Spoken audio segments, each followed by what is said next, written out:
I'm going to talk about how I went from getting invited to the Oscars to generating $100,000 in publicity from the Oscars a little bit later on. But I paid $1,000 to a PR company out of Toronto to write my press release and to do my PR all across Canada when I got invited down to the Oscars. And at the time, it was really expensive to go down to the Oscars. I had to get a $10,000 loan. It was all the money I had in the world, and I had to spend it all on getting down there and getting into the Oscar lounge.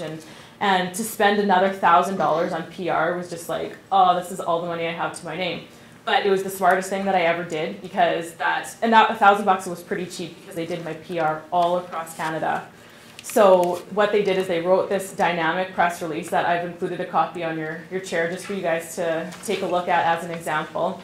And they took it all across Canada. They went to all of the media outlets across Canada, the newspapers, the television, the magazines, everything. And we generated over $100,000. And I would say that's a modest estimate of the amount of publicity that I got. So it was well worth the investment of going to a professional company. So just the moral of that story is, if you have a big opportunity, if you're named 50 best managed companies, or if you're doing something that's really innovative in your industry, hire a professional company so that you can focus on what it is that you're needing to do best, and they can focus on what they do best. Don't bombard the media. They'll never run your story if you bombard them. I know people who send out press releases on a weekly basis. They're just going to get annoyed, and they're not going to run your story. So there's a happy medium between bombardment and sending out press releases for when things actually are pertinent and exciting to the media. Again, make friends with the media. I'm not going to give you a whole list of where you need to go to meet the media in your industry, but you have to figure out who the media in your industry are. In my industry, I want to be friends with and know the people who are editors of the fashion magazines and editors of the fashion television shows and those types of people. And so I have to typically travel to Toronto or travel to big events in Vancouver or Calgary to get the opportunity to meet those people. If you're more of a local-based company, you might have an advantage in the fact that you can just meet the media locally through events. And how you go about meeting the media without actually getting them to come out and do a story on you is you need to go out to events where they're going to be present. And that's something that you're just going to have to figure out how you get to those events and how you meet those people. But you might want to take a look at your competitors and who is writing publicity on them, and then track down those editors and try and figure out a way to connect with them.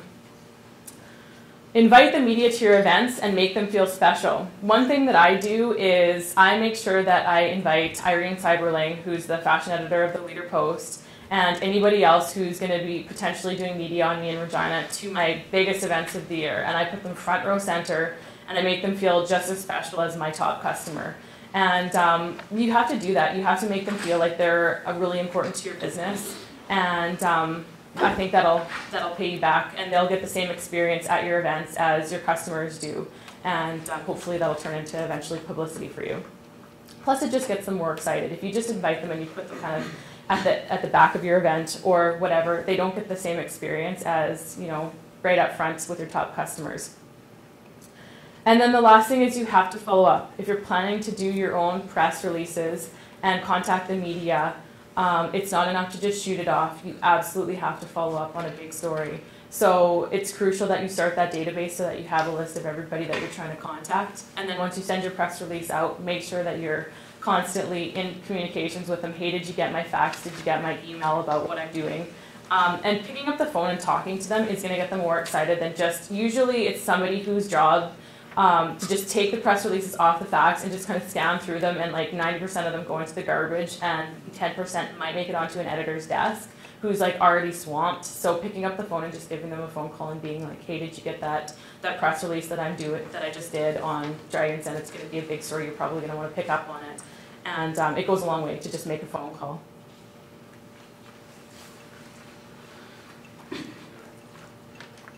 Another thing that I put into my show that I'm certainly not an expert on, but I wanted to touch on this morning, was Twitter. And I think that Twitter is a huge opportunity that not enough people are taking advantage of right now. So I just wanted to put it in here and touch on a few key things about Twitter and encourage you to at least check it out. Go on it for a month, figure it out, see how it works for you, and see how you can use it to the advantage of your business. It's much easier to, is anybody on Twitter already? Who's on Twitter in the room? Okay, so not very many of you at all. Okay. Who's on Facebook? Okay, so almost all of you are on Facebook. It's way easier to learn than Facebook is. It's probably a quarter of the time. And for business people, I think it's better to get your story out there than Facebook is. Facebook's great for building a fan page and getting 10 fans and whatever. But Twitter is really cool because you can actually connect directly with the people that you're trying to influence and get your story out to. It's a little bit more tricky because you actually have to get them to follow you to get them to see your updates, or you can send them direct messages. But if you can get them to follow you, or if you can send them a direct message, you can actually connect with like I'm following all the fashion magazines, I'm following Oprah, I'm following people in the jewelry industry, I'm Tory Burch, who's a really famous designer. So I'm following all these people, and not only do you get to see what they're working on and what's getting them excited, but you also have that opportunity to interact directly. So if you're not on Twitter, get on it. Try it out. Add the key media people in your industry that you can find. It's going to take a little bit of searching around. You're probably going to have to like search for one person and then look through their people who they follow to try and find other people, and just do it like that. Watch what they're tweeting about. See what they're interested in and figure out how you can get your hook to pitch to them. And use it as an opportunity to get your opportunity out. As a kind of a rule of thumb, the same rules apply on Twitter as they do in the real world.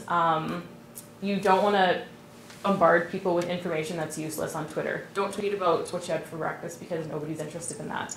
If you don't have anything exciting and interesting to tweet about, then retweet what other people are saying. So basically you go in and you find something cool that, like for example, if I don't have anything interesting to tweet about, I follow Tony Robbins, and he always has daily motivational sayings that he puts up. So I can just click his thing and it just retweets it, and it says like Tony Robbins said today.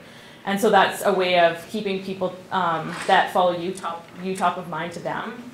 And also you don't have to come up with your own original material every single day.